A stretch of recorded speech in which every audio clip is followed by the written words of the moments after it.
Hey guys, good morning and welcome to my another vlog. कैसे हैं आप सब लोग? I hope you guys are doing great and healthy at home. और मैं भी बहुत अच्छी हूँ और आज मैं पहुँच गई हूँ अपने another destination which is the Milano in Italy. और ये है मेरा होटल मिलान का एंड शो, जो कि बहुत ही ज़्यादा वाइब्रेंट है। और गाइस, आपने कभी एक्सपीरियंस किया है कि बुटीक होटल कैसे होते हैं? मतलब मैंने तो कभी नहीं किया। और जिन लोगों को बुटीक होटल नहीं पता कि क्या होते हैं तो मैं बता देती हूँ। बुटीक होटल इज़ लाइक जिसको आप अपने अकॉर्डिंग डिज़ाइन करते हो। बुटीक होटल में क्या होता है, आपकी हर फ्लोर की, हर रूम की, हर जगह की थीम अलग होती है। उनकी थीम्स रहती हैं जो कि एवरी मंथ या 6 मंथ्स में चेंज होती रहती हैं, जिसके अकॉर्डिंग उनका पूरा इंटीरियर ही चेंज होता है। तो ये होटल जो था ये वही था। तो ब्लैक कलर का कॉरिडोर एक्सप्लोर करते हुए मैं फाइनली अपने रूम में पहुंच गई। और कॉरिडोर और रूम का जो डोर था वो मतलब मेकआउट ही नहीं कर पा रही थी मैं कि कौन सा मेरा रूम का डोर है, क्योंकि कम्प्लीटली ब्लैक ब्लैक था।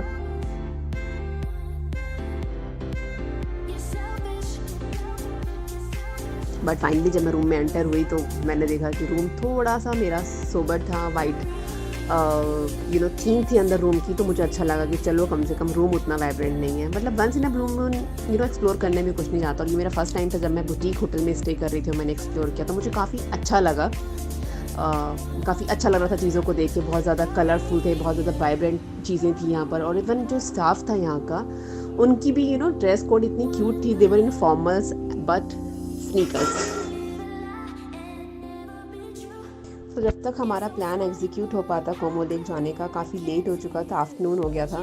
क्योंकि यूरोप में हमेशा यही होता है कि जब भी आप कभी घूमने का प्लान बनाते हो तो प्लान अर्ली, बिकॉज यूरोप में हर चीज़ बहुत टाइमली बंद हो जाती है। तो मोस्ट इवनिंग में 9 o'clock और 8 o'clock तक कंप्लीट यूरोप शट हो जाता है। और स्पेशली ट्रांसपोर्टेशन का सबसे मेन इशू होता है। तो कभी भी आप प्लान करें यूरोप में घूमने का तो plan early, so you can come back early.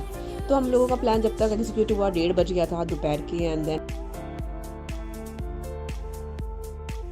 तो हम लोग मेट्रो स्टेशन पहुँचे। जब मेट्रो स्टेशन पहुँचे तो पता चला कि 2 बजे वाली भी ट्रेन हमारी मिस हो गई है। तो हमारे पास हाफ एन आवर का टाइम था नेक्स्ट ट्रेन आने में। तो हम लोगों ने सोचा कि मीन वाइल थोड़ा मेट्रो स्टेशन एक्सप्लोर कर लिया जाए। और एक्सप्लोर करते करते हमें कुछ ये फ्रेश जूस की शॉप नज़र आ गई, जहाँ पर मैंने फ्रेश जूस पिया। क्योंकि बहुत ही एक्सट्रीम गर्मी थी। तो just keep your self hydrate. मैंने सोचा कि पहले जूस पी लिया जाए, उसके बाद बाकी काम पानी से किया जाएगा। एंड देन कुछ विंडो शॉपिंग की।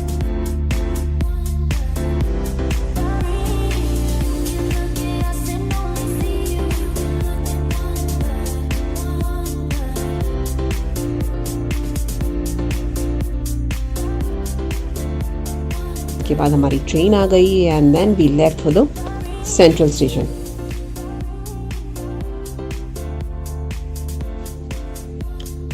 गाइज, यू वोंट बिलीव, जब मैं सेंट्रल स्टेशन पहुंची तो मतलब like I was shocked to see that it was so beautiful. मतलब वो एक ट्रेन स्टेशन कम वो एक पैलेस की तरह ज़्यादा लग रहा था। और बहुत ही सुपर क्राउडेड था। और उसका इंटीरियर इतना वो हमारे राजीव चौक की तरह ही था। क्योंकि सारी मोस्टली जो ट्रेन की कनेक्टिविटी थी वो इस मेन हब से ही थी यहाँ पर। क्योंकि यहाँ से सारी जो ट्रेन है वो लॉन्ग पैटर्न की ट्रेन थी, जो जोरेक के लिए या और लंबे डेस्टिनेशंस के लिए निकलती थी। हम लोग लेट हो रहे थे और हमें समझ भी नहीं आ रहा था किधर जाना है। और वहाँ पे लैंग्वेज का इतना बैरियर था कि कोई बताने को भी तैयार नहीं था कि यहाँ कहाँ से हमें ट्रेन मिलेगी हमारी। तो फाइनली दिमाग लगाते लगाते, डिस्प्ले पढ़ते पढ़ाते हम लोग फाइनली पहुँच गए प्लेटफॉर्म जहाँ पर कि हमारी ट्रेन खड़ी हुई थी। और look at this beautiful bullet train. इतनी खूबसूरत लग रही थी ना ये ट्रेन। तो गाइस, जैसे ही मैं प्लेटफॉर्म पे पहुंची वो ऑटोमेटिकली मेरे अंदर की सिमरन जाग गई और मैं एकदम काजोल के मोड में आ गई थी पूरा। और मैंने वही दोबारा से सीन रिक्रिएट करने की कोशिश की।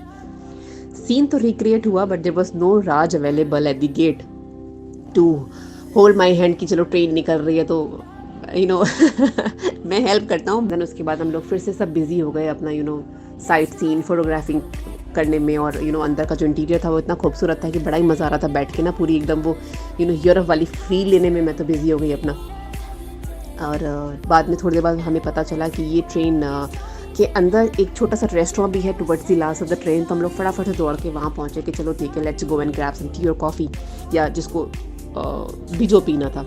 एंड वहाँ पे छोटा सा बार भी था उसके अंदर। हमने ऑर्डर प्लेस किया एंड देन वहाँ पे भी हमारा दोबारा से पॉपअप हो गया क्योंकि हमारे पास कैश नहीं था, we were out of cash and वो कार्ड एक्सेप्ट नहीं कर रहे थे ट्रेन के अंदर। तो हमें वहाँ से भी डिसअपॉइंटमेंट हाथ लगी और हम लोग वापस से अपनी सीट पर आ गए थोड़े बहुत फ़ोटोग्राफ्स खींचने के बाद वहाँ से। एंड हमेशा आप याद रखना, आप कभी भी जब आप निकलते हो बाहर तो अपने साथ हमेशा नेसेसरी वाला कैश ज़रूर कैरी करें, बिकॉज़ हर जगह ज़रूरी नहीं होता कि हर जगह आपका कार्ड चले या हर जगह वो एक्सेप्ट करें आपका कार्ड। क्योंकि कुछ जगह में यूरोप में बहुत पर्टिकुलर होते हैं कि दिल प्रेफर ओनली कैश।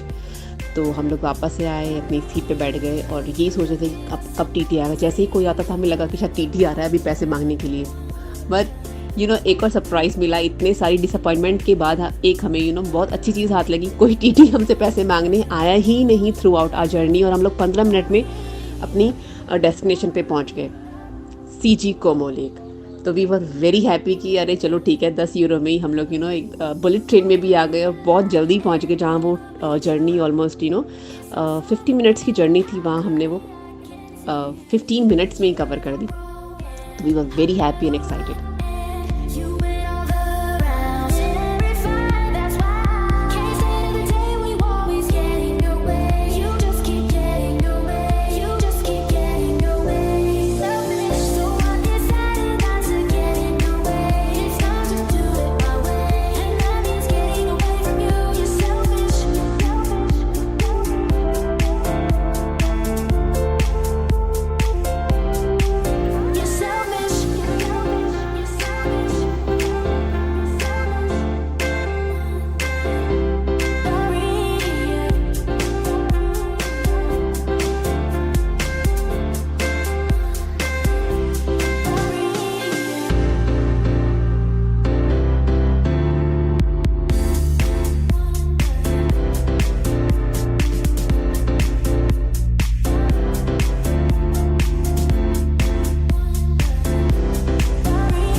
बस उसके बाद हम एक्सप्लोर करते हुए पहुंच गए Como lake. And this lake is so beautiful. और मैं आपको बता दूं ये कोमो लेक है क्या। आपने विराट और अनुष्का की शादी की फ़ोटोग्राफ देखी होंगी, रणवीर और दीपिका की भी देखी होंगी। जी हाँ, ये वही वेडिंग डेस्टिनेशन जगह है जहाँ पर ये सारे सेलिब्रिटीज़ ने आके अपनी शादियाँ की हैं। ये कोमो लेक बहुत ही ज़्यादा फेमस है डेस्टिनेशन वेडिंग के लिए और ये वही है। और इसके कोमो लेक के आसपास ना छोटे छोटे गांव बने हुए हैं। गांव वैसे वाले नहीं जैसे हमारे यहाँ होते हैं, बहुत ही मॉडर्नाइज गांव है, छोटे और बहुत ही क्यूट से गांव हैं। तो एक्सप्लोर करने के लिए तो हमारा यही था कि हम कोमो लेक जाएंगे। हमने सोचा कि चलो ठीक है, हम लोग कोमो की ही एक फेरी ले लेते हैं जो हमें कोमो लेक पूरा घुमाएगी and then will come back. Before boat to the ferry let's go and grab something to eat, क्योंकि उस टाइम पे लंच टाइम भी ओवर हो गया था, भूख भी लगाई थी। तो हम लोग पहुँच गए यहाँ कबाब्स में। और ये कबाब एक टर्की रेस्टोरेंट था जहाँ पर हमने फ़लाफ़ल लिया, because I am a vegetarian and again तो मेरे साथ हमेशा पंगा हो जाता है। तो यहाँ पे फ़लाफ़ल लिया और the guy was super sweet. उसने इतना अच्छा फ़लाफ़ल बना कर दिया हमें। हमने सॉफ्ट ड्रिंक और फ़लाफ़ल लिए एंड देन हमारा फेरी का टाइम भी हो गया था meanwhile and then we came back and we board the Pheri.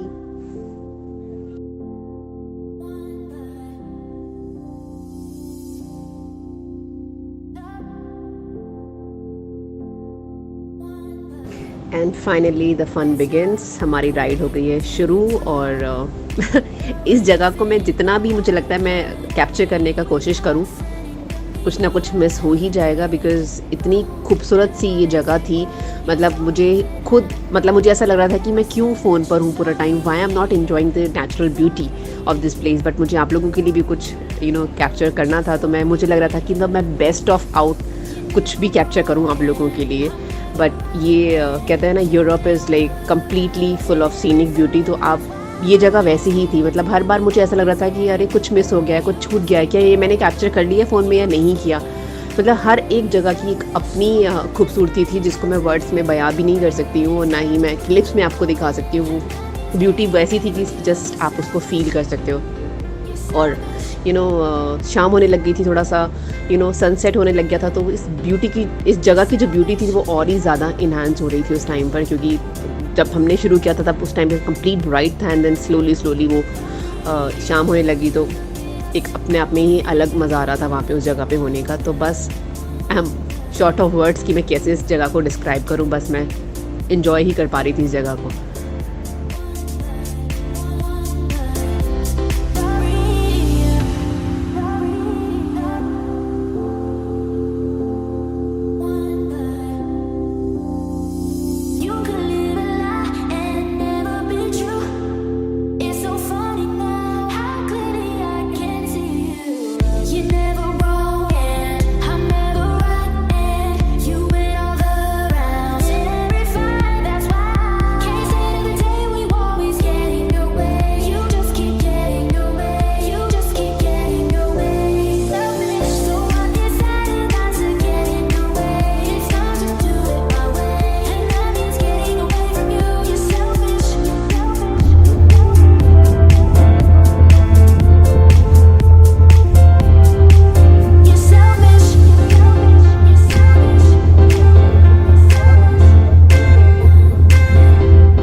Finish the ice cream first. She wanna be the last one? There we go. Okay.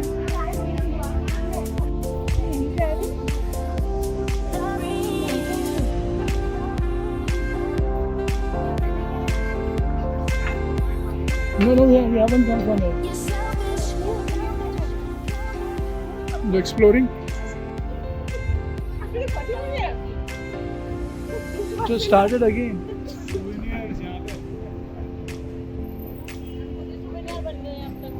He wanted. And finally it's time to come back.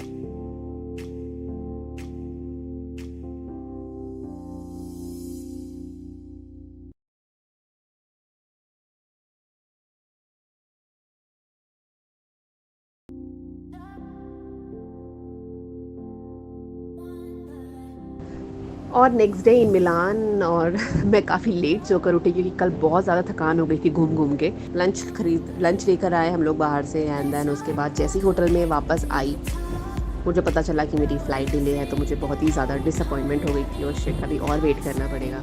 बस मैंने अपना ये lunch enjoy किया, and then उसके बाद मैंने सोचा कि शायद मुझे लंच खाने के बाद थोड़ी देर नींद हो जाएगी फ़्लाइट से पहले, बट ऐसा हुआ नहीं, मुझे नींद ही नहीं आई। और हमारा डिपार्चर यहाँ से लोकल टाइम मिडनाइट में हुआ 3 बजे, तो complete night I was awake.